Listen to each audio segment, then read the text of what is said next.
quickly talk about Amy Griffin's book proposal and what questions it answered for me. Now, to my understanding is a proposal is what is shopped around to all of like the publishing houses. So before Dial Press and Penguin Random House purchased, this is what they read as like a proposal. There is also excerpts and small little pieces of her drafts as well before she published. However, a lot of it is heavily redacted and you can't really see much. So I'm not really sure if we will ever get to see the full length of those drafts or what. Now, one of the biggest questions I had after reading the tell was like, why didn't Amy Griffin explore methods of like traditional therapy?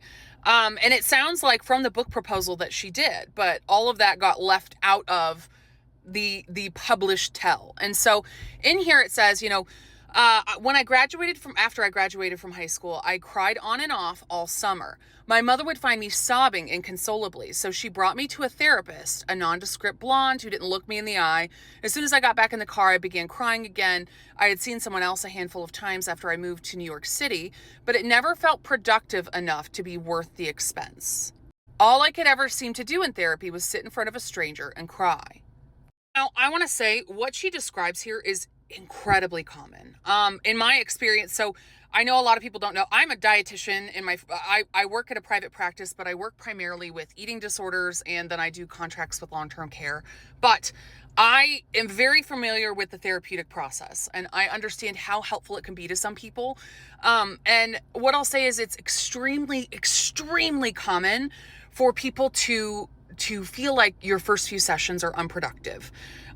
Sometimes it's all about like establishing safety and building rapport, but it also could be that you're just not clicking with the right therapist and you didn't find the right person. But I'll say it's incredibly common to sit in your first few sessions and just sob.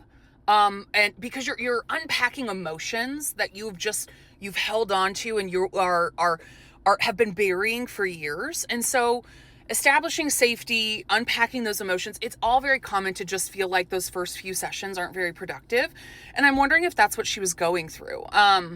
And I'll also say that traditional therapy is often an active thing. Like you can't just be passively there and expect that it has to be a collaborative thing. You have to do a lot of work outside. You have to be willing to work on exploring emotions and feelings and thoughts and work on new skills for yourself over the course of months and sometimes even years. So I can't imagine that a handful of sessions would be productive. And so it sounds like it was an attempt at traditional therapy. But why I wanted to talk about that is because it feels like it's a narrative arc.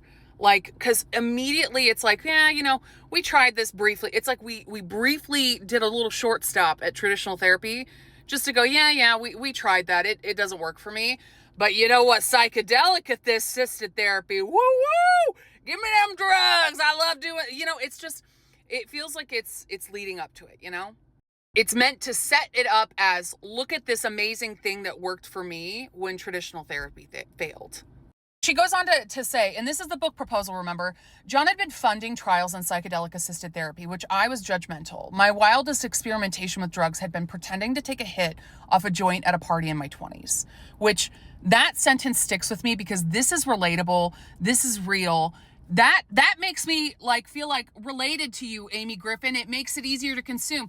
When you put judgmental shit in your book, The Tell, that was like, I didn't even inhale. Like, that part makes you go, okay, elitist, okay, lady, this is real. I didn't even inhale is weird that you included in your published version. But sorry, I digress. He was too gentle to suggest that the process might benefit me, but he talked to me about how he had seen the transformation in others, and something resonated, a scratching of the surface of the hidden thing.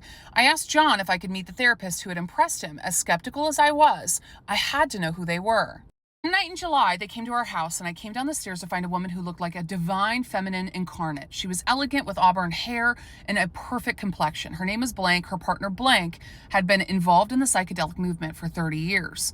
Over dinner, I was impressed with their kindness and authority, the way they spoke about their work. They worked with a number of psychedelic medicines, including MDMA, which they explained was not a hallucinogen. Now, I'm going to have to do some research on MDMA, or I might go watch some videos from Kayla. I don't know if you guys have seen her. I should tag her. I'm going to put her in my comments. You should go and watch her videos on this case because she has had some incredible insight from the psychedelic drug movement, and I think it might be helpful. So I've been learning more about kind of that world because I genuinely don't know. Is MDMA a hallucinogen? I have no idea. I thought it was, but maybe it's not. Woman or person goes on to say, the medicine allows you to engage with your truest self. It lets the amygdala control your fight or flight response shut off so you can feel and remember things that might have been too difficult to process when they were happening. Is it safe? Will I feel out of control? No. Am I scared of what I'm going to find? Don't be, blank said. Medicine never lies.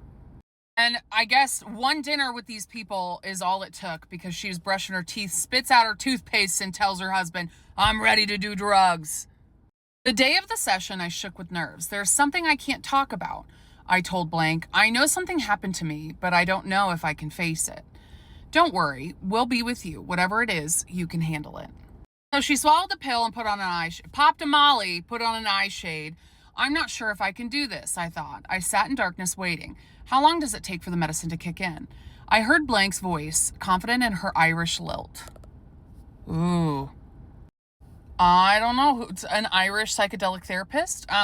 About 30 minutes, she said. Just breathe. I felt my heart pounding in my chest, a rush of adrenaline, my face turning pink, my system activating.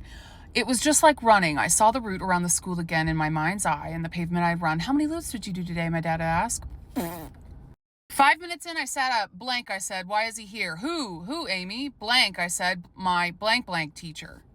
For those of you that have read the tell, did this answer any questions for you or did it leave you with more? Let me know in the comments.